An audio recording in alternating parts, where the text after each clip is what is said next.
देशवासियों, ये आज सोनिया जी पे, विपक्ष के नेताओं पे, लोकतांत्रिक व्यवस्थाओं पर कुठाराघात है। एक दिन नंबर आपका भी आएगा, जिनने वोट दिया उनका भी आएगा। भारतीय जनता पार्टी सिर्फ नफरत फैलाकर देश को गुमराह कर रही है। नफरत फैलाकर नया देश नहीं बना रही है, दुनिया में नंबर 1 देश नहीं बनाना चाहती। सिर्फ घृणा के दम पर अपने पापों को छुपाना चाहती है। मैं फिर से, कांग्रेस पार्टी ने निर्णय लिया, इस पूरे कृत्य के पीछे पूरे देश में आंदोलन करेंगे। पूरे कृत्य के पीछे वो सोनिया जी का व्यक्तित्व, जिसने त्याग किया इतना बड़ा कि दुनिया में उसकी मिसाल ही नहीं है।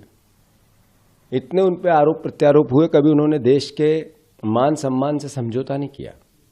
देश के लिए मर मिटने की उन्होंने हमेशा कसम खाई। इतना उनकी जान पे बन आई थी जब टेररिज्म का दौर था, देश छोड़ा नहीं उनने, बाहर नहीं गई। अपने आप को न्यौछावर करके देश की सेवा करने का मादा जिस परिवार ने लिया, उस परिवार की बहू बनकर देश की सेवा की, और उनके खिलाफ इस तरीके का कृत्य करना, मैं समझता हूं कि नरेंद्र मोदी का जो देश में चरमरा गई अर्थव्यवस्था, भटक गया युवा, बेरोजगार युवा देश और करप्ट राष्ट्र बनाने का जो पाप इनने किया, उसको छुपाना चाहते हैं। न खाऊंगा न खाने दूंगा का नारा देने वालों ने देश लूट लिया। अरे आपकी ईडी वहां कहां गई थी, जहां क्लियर कट चंदा दो, धंधा दो और चंदा लो। आपने इलेक्ट्रॉल बॉन्ड में बीजेपी का खजाना भर दिया, उसमें आप क्यों नहीं बोले?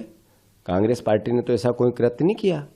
ये भारतीय जनता पार्टी के नरेंद्र मोदी जी से मेरा आग्रह है, आपके जितने सांसद हैं, आपके जितने विधायक हैं, आपके जितने मुख्यमंत्री हैं, जितने मंत्री हैं बीजेपी के पूरे देश के, एक बार उनकी संपत्ति की तो जांच करा दो, घोषित अघोषित।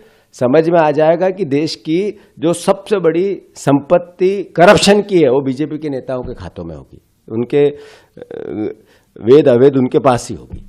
तो मैं फिर से प्रदेशवासियों से आग्रह करता हूं, कांग्रेस जनों से आग्रह करता हूं, इसका मुंह तोड़ जवाब दो। बिल्कुल डरने की आवश्यकता नहीं, लड़ने की आवश्यकता है।